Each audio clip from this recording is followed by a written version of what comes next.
National race Argenton. The national winner in the category of the old birds is fancier Nihoul Aldebrand, living in south of Belgium in Laplaigne.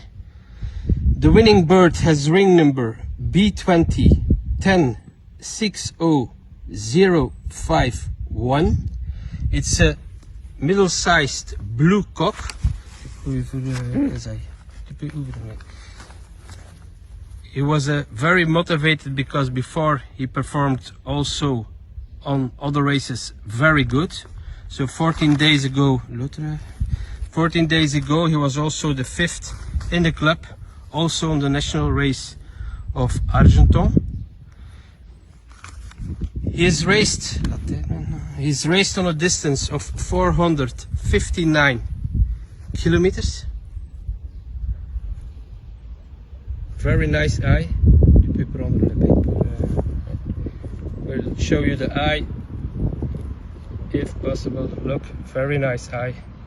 And he made a velocity of 1536 meters per minute.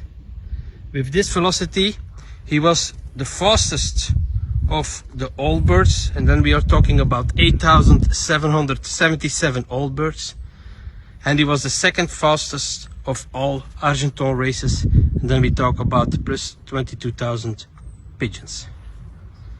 Congrats from the Herbots team to Mr. Nihoul Aldebrand. Congrats, and we are sure you will have another nice victory in the future. Congrats.